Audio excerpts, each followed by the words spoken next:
Welcome back, Lovestylers. I'm Misty. Thank you for subscribing. Today we're going to be talking about the head and the heart connection.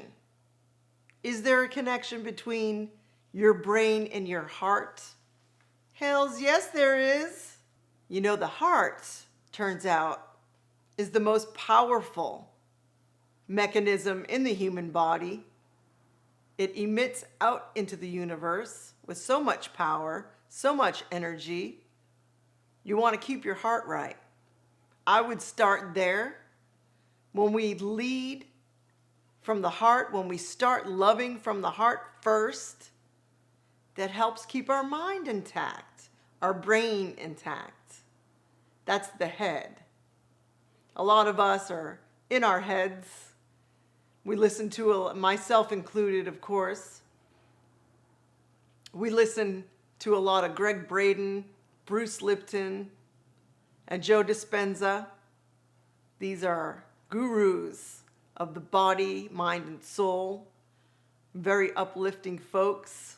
Give them a try if you haven't yet. They talk a lot about the heart and the head connection. They go hand in hand. You can't have one without the other. They run together as a team. Let's take this as a metaphor for what's happening right now in our lives. You know, being stuck in your head, worrying about catching germs from other folks, that's all well and practical at this time. They've given us a lot of facts how we can deal with that. But we don't want to be insensitive. We don't want to look at our neighbor as if they are the enemy. That's where the heart comes in.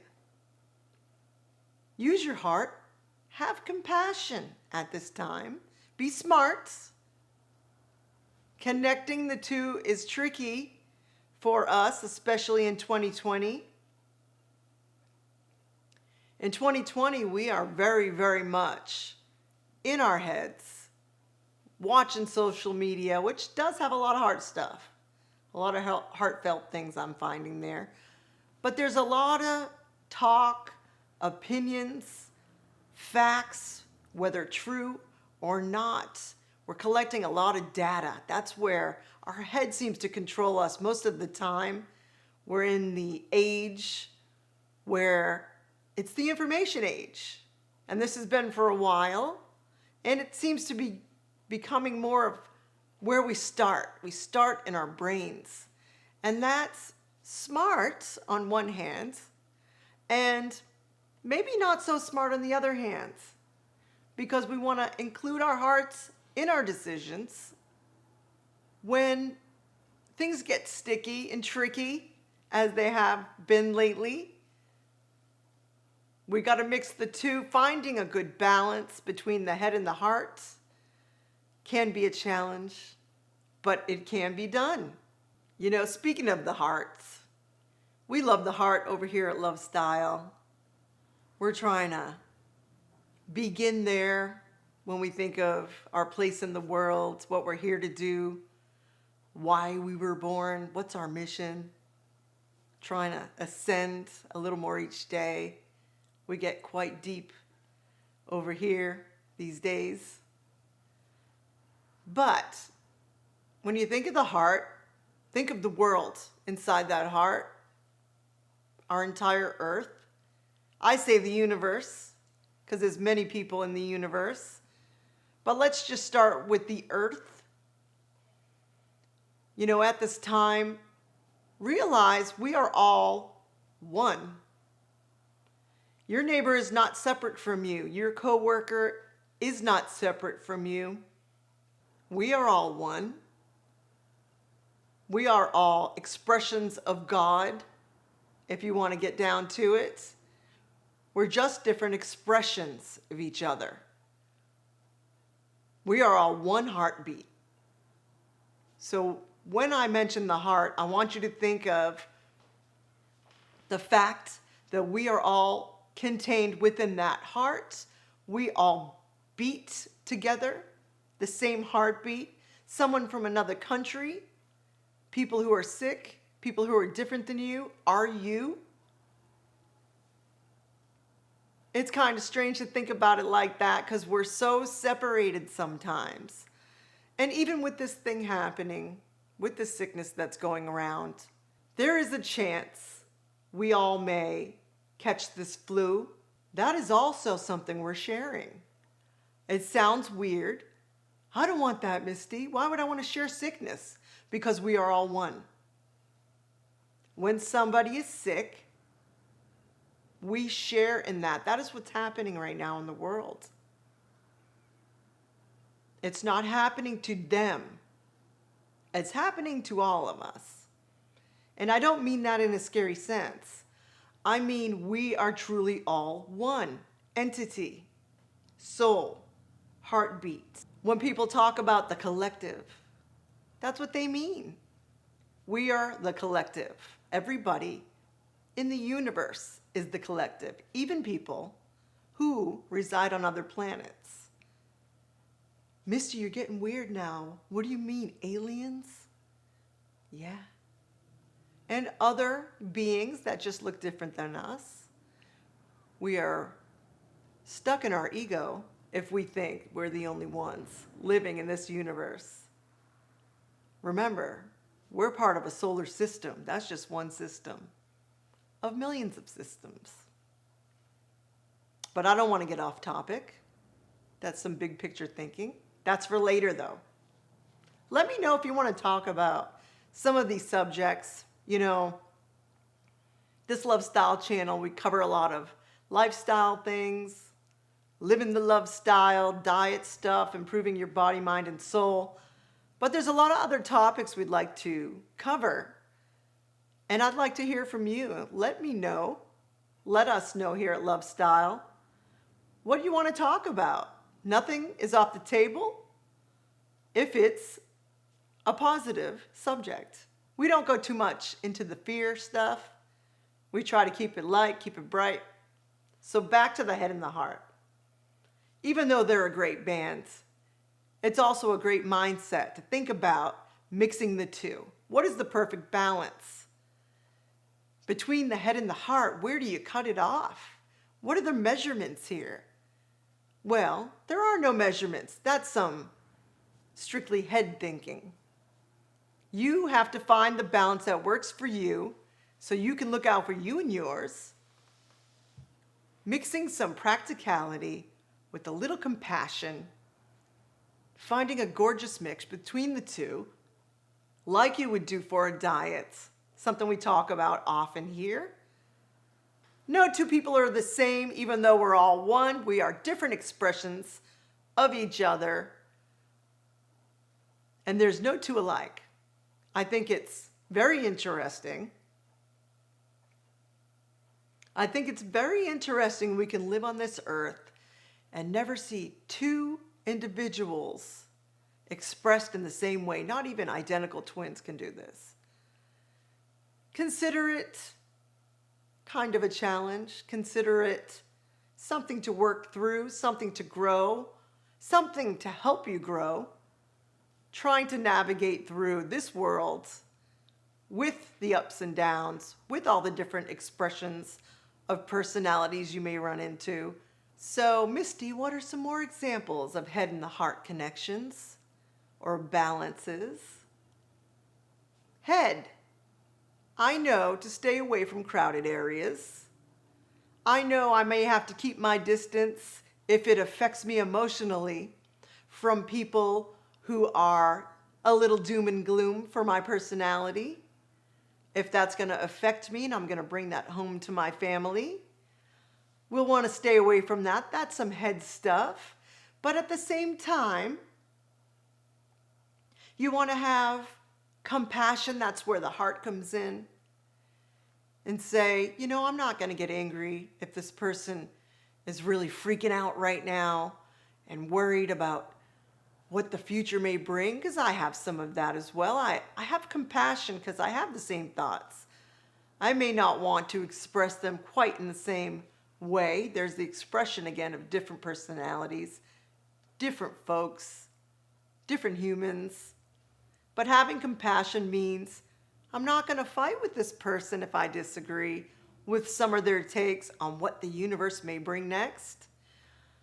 I'm going to let them speak their minds. I'm going to let them know it's an open forum. However, I may want to stay away from those who bring it too low for me. Those where the vibration just isn't sitting right with me. I know enough to move away from those kind of people for right now. But I do have compassion. Another good example, head in the heart. Head. I know enough to stay 6 feet from my coworkers or neighbors or people in the store. I don't have to be up on them. But I can still say hello. That's where the heart comes in. We don't have to act like we're separate to that degree. You can say hello with your eyes. You can smile. From 6 feet away, I promise you. We all love each other. This is a fact. Even people you don't like, you really love deep down inside. I keep coming back to this because I'm learning to understand it maybe a bit more now as I'm getting older, 47 years old. Loving the people you don't like. You love their soul. You don't like their behavior. They don't know how to express it in a way that is beneficial to them maybe. They might get further if they tried expressing the love side of themselves. You know it's in there. It's in there for all of us. Couple more examples of heart stuff. Empathy for someone. Compassion for someone, especially now. Understanding this is temporary. This is not the norm for a bit. Some of the gurus are saying it's never going to be the same again as it was. Maybe that's a good thing. And I don't mean death. And I don't mean sickness. I know that that's going to be the hard part of the change here. But some people believe in the new earth. Dolores Cannon was wonderful. She's no longer with us, but she wrote a bunch of books, The Convoluted Universe. You may want to check out Dolores Cannon. She would hypnotize people and do past life regressions with them and get messages during those regressions. And she talks a lot about the new earth. It's supposed to happen between 2015 and 2030.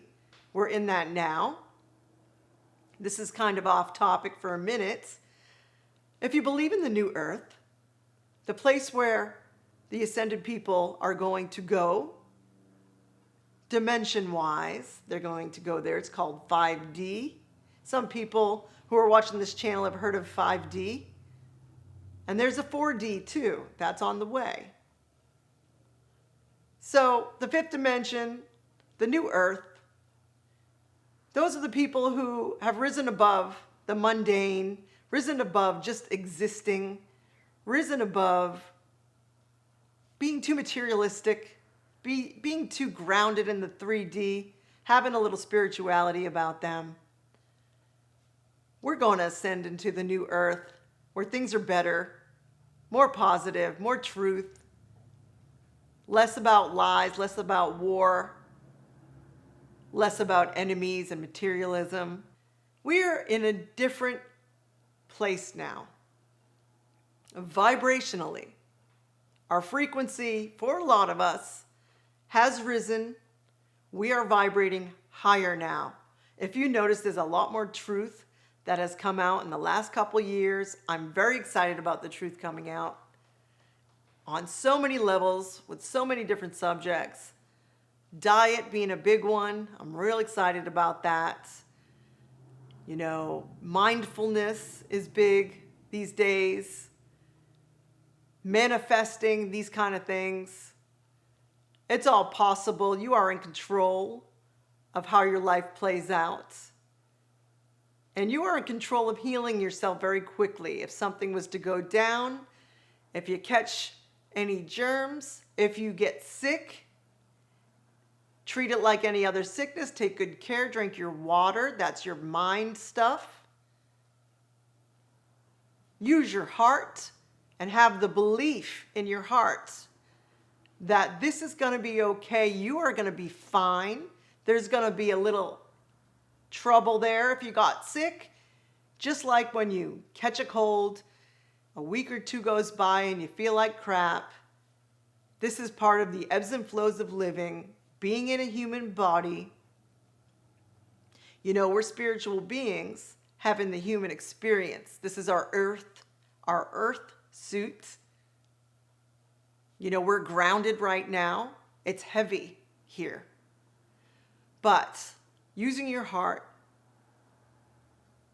and knowing that you are a spiritual being, you are God's children, we are all spiritual beings. Everything's going to be fine. You can heal yourself. It's all there. Let's use it. Now is the time to use it wisely. Make sure to treat your body well. You can still honor your vessel. This is your vessel. This body is your temple. This body is your vessel while you are here on the earth, in this paradise. Use your vessel. Make it work for you while you're here. Enjoy it. We're only here for a short time. Let's make the best of it. Use your head, but also don't forget about your heart. So, love is the answer to everything. I know we say love a lot here on Lovestyle. That's what we're about, living the love style. That's why you're here. We appreciate you. Please check out our music, Black Eyed Soul. We put a lot of love into that. See if you like it. We appreciate it. And you can find a balance between your head and your heart. We all can. It's there. You can feel that it's there. There's a perfect balance for you to make the best of situations and the rest of your life. And thank you. We love you. Stay healthy. Thank you for tuning in to Lovestyle. Peace, love,